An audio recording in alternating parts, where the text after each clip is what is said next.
4:27 guys, dumating tayo dito sa pier. And alas 5 pa daw darating yung bangka natin.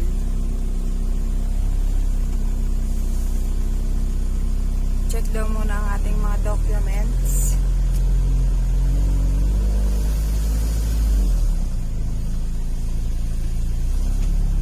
Ayan, pipila muna tayo guys.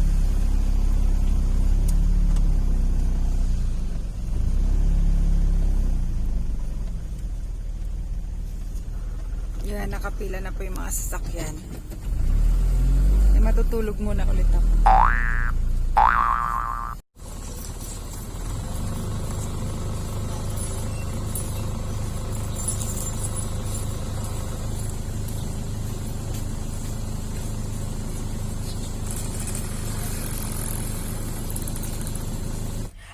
Hello, good morning mga kalakwatsera at kalakwatsera, mga kalitid kanguso, at syempre mga kapangilya. Ngayon po ang oras ay 5:54 and nandito po tayo sa pier. Nag-aantay na lang po tayo ng hudyat na pasakayin tayo ng barko. So sa mga nagpaplano po na magdala ng relief, paalala lang po sa lahat, kailangan po kompleto. Yung documents, unang-una syempre may COVID shield. And pangalawa po, kailangan po mayroong, ang pinaka-importante sa lahat, mayroong pong medical certificate na wala ka pong COVID or hindi ka nagkaroon ng COVID. So pag mayroong ka po nun, tapos mayroong valid ID ang bawat isa. At lahat po yun, lahat dapat kayo kumpleto sa mga binanggit ko na requirements. So mabilis po. Pag kumpleto ka ng documents, huwag ka pong mag-alala, makakasakay ka naman. Ayun guys, naglalakad na tayo kasi pinababa tayo.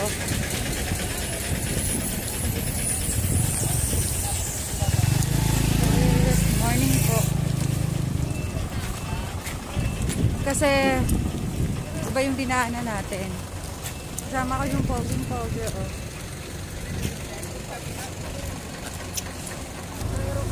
Ayan po yung sasakyan namin.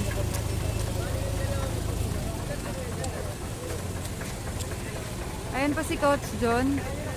Pogi naming driver. Wow! Aking nga ni Bani. Ano po si Jay.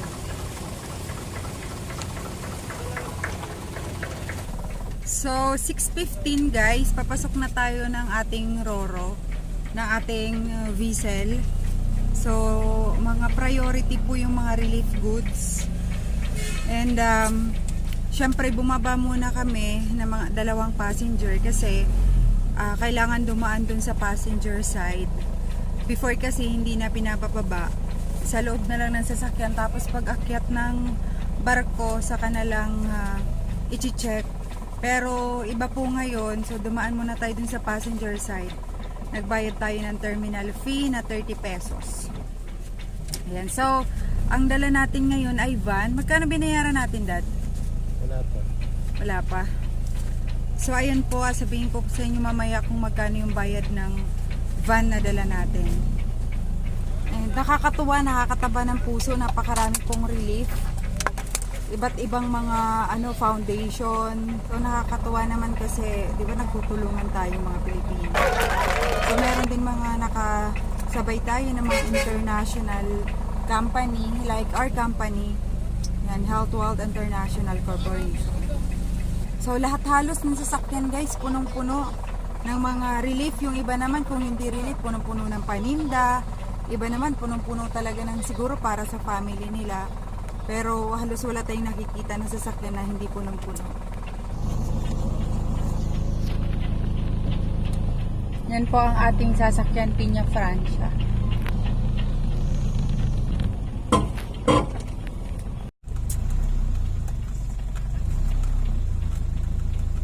So, andito na po kami ngayon sa loob ng barko. And as you can see, konti lang po yung pasahero. Kasi more on mga relief lang po. Sa isang sasakyan, ilan lang naman po yung laman. So, konti lang po talaga yung pasahero. More on mga relief po talaga.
nasa kalagitnaan tayo kanina na masyadong maalon. Talagang maalon. Sana may signal pagdating ng Catanduanes at higit sa lahat sana may kuryente na, di ba? Yan ang pinakamalaga at pinaka-importante sa lahat. Magkaiba pala yun. Nababasa na po ako ng ulan. Update lang po ito. So, mamaya update ko ulit kayo kapag nakarating na po tayo sa Catanduanes. Ayun guys, pababa na tayo. Nakita niyo po kung gaano kadami ang mga bagahe ng Roro. Ang daming tubig. So yun guys, dito na tayo sa pier ng Catanduanes.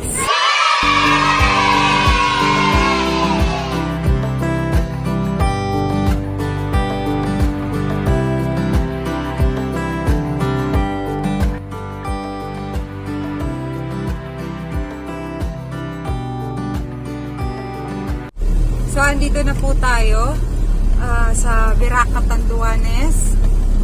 Kalalabas lang po natin ng ating Roro. And umalis tayo kanina. Pwede na lumabas? Pwede na?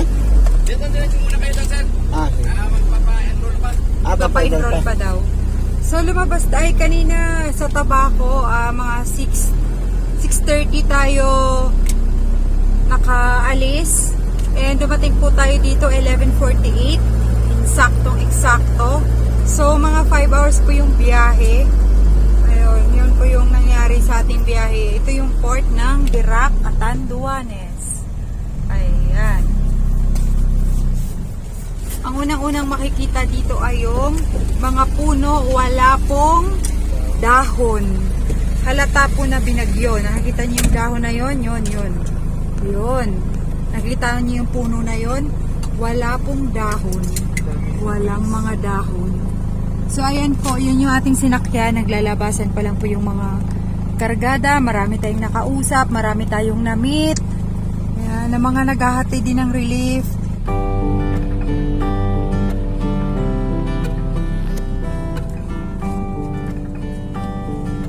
So palabas na kami ng pier guys.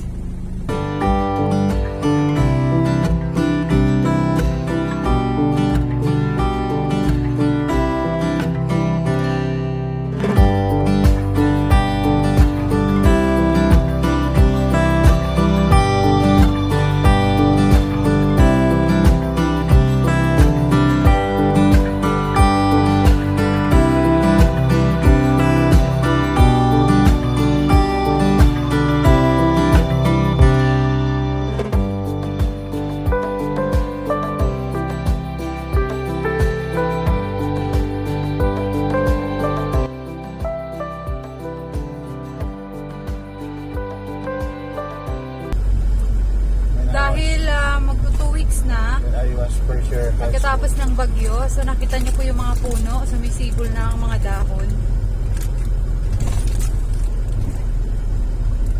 Ayan o, Catanduanes National High School. Tingnan mo yung bubong, oh. Walang bubong. Sira-sira ang bubong. Ayan po, nakita nyo yung bubong ng school. Nako, yan po yung dala ng ayun, nakita nyo po yun, wala din bubong, mga sira ang bubong. Oh.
Dito na po kami kila Uncle. Ito po yung dating bahay ni Uncle na puro puno. Ngayon wala nang puno.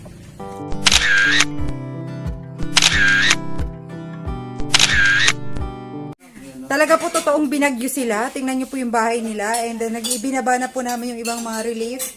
Inayos po namin. Nagpatulong po ako mag-segregate sa mga pamangkin, mga pinsan ng aking honey bunny. And nakita nyo naman po kung gaano pa kagulo, di ba? Ito talaga yung totoong binagyo. Yan. Ito yung mga binagyo dito. Masaya. Oo, masaya. Yan, ito yung mga totoong binagyo na, ano, di ba? Masaya. Walang umiiyak. Ayan po, di ba? Halatang binagyo. Nagkagulo po yung bahay nila. Grabe. Nung pumunta po kami dito na wala pang bagyo, ang ayos po ng bahay nila.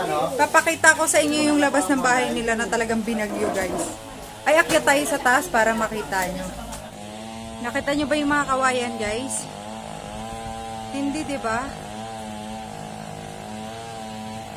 So, ayan, yung bundok. Puntahan natin. Nakita nyo yung bundok, guys? Ay, tinalbo ng hangin. Tinalbo ng bagyo. So, ayan po. Dati po, napakalilim dito kasi ang daming puno. Hindi mo masyadong ramdam yung init. Pero dahil nga po sa bagyo, yan po yung nangyari. So, ayan po yung van namin na pinaglagyan ng mga relief. Tingnan mo yung bahay nila, inaayos. Oh, nakita ko sa inyo. Yun, nakita niyo yung bahay nila. Oh, nawala ng bubong. Talagang pinakli ang kanilang bahay.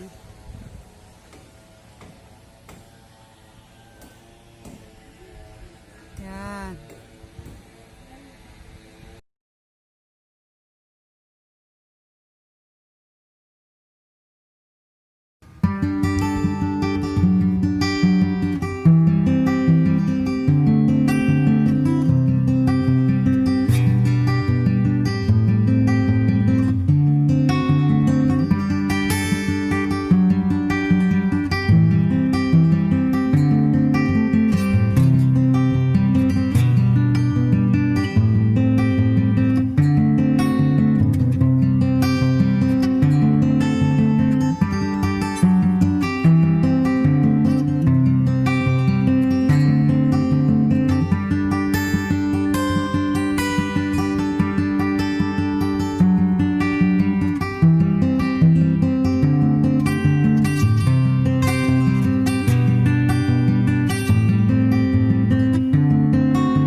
nakaharang na poste.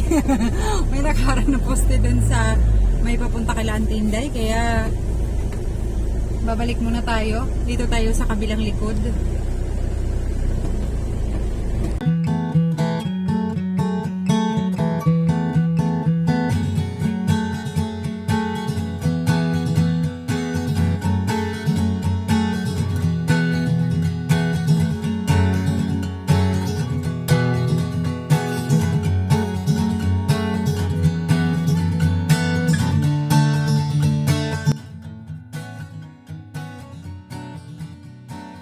Bahay ni Auntie Inday.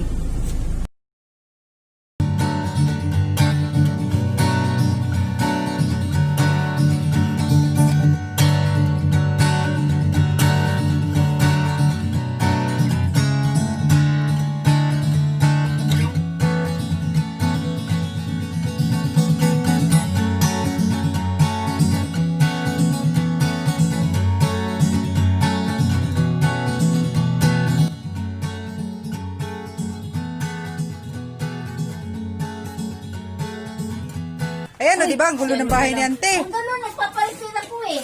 Ano mo? Kalat. Oh, grabe. Ito yung bahay ni Ante. Oh. Dati, dito kami natutulog. Oh. Ayun, wala na.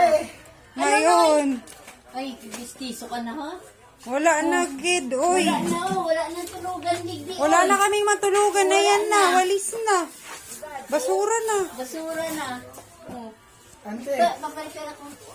Pansamantala po munang magulo ang bahay ni Ante ngayon.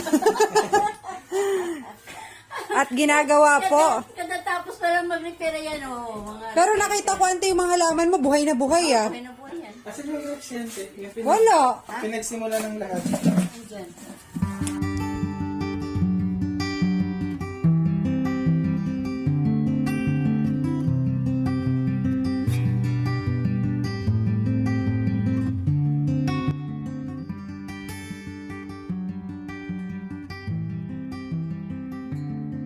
Nakita nyo naman kung gaano kakalat. Yun ang binagyo. Pero narinig nyo yung tawa ni Ante, di ba? Yung binagyo na nakangiti, masaya. Tapos, nagpa-repair ako ng dingding ng ano yan dyan. Tinan mo, repair yan dyan. Paparepair ako. Ganyan kakalat ang bahay ko. Hindi pa ako Kailangan, Ante. hindi pa ako nakabawi. Importante may bahay. Kaya, hindi pa ako nakabawi. Ayan o, yan ang pinarepair ko. Ito yung binagyuhan o. Ah. Biglang ato dito. Hanggang saan yung tubig, be? Ante, hanggang saan yung tubig dito sa inyo? Hanggang dito. Ah, Talaga, Ante. Oo, pumasok ka lang yung tubig dyan. hanggang binte.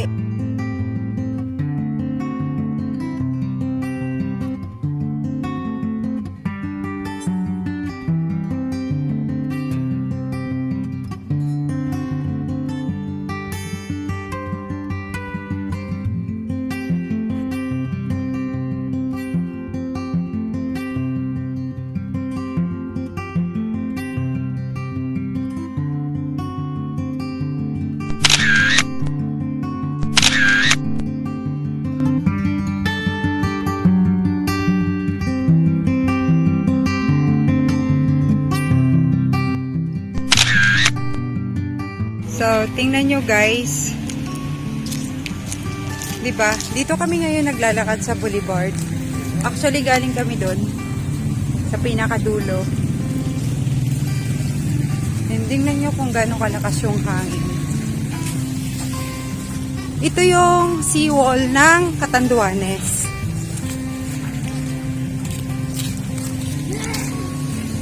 Tingnan nyo kung gaano kalakas yung hangin para itumba sa pinakapuno yung poste. Diba? Yung ilaw, grabe.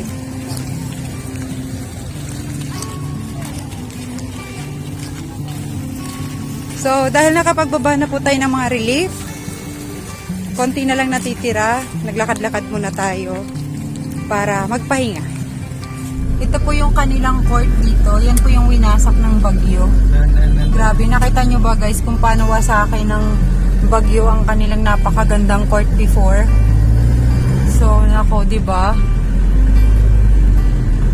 Ganyan po yung nangyari. Nako.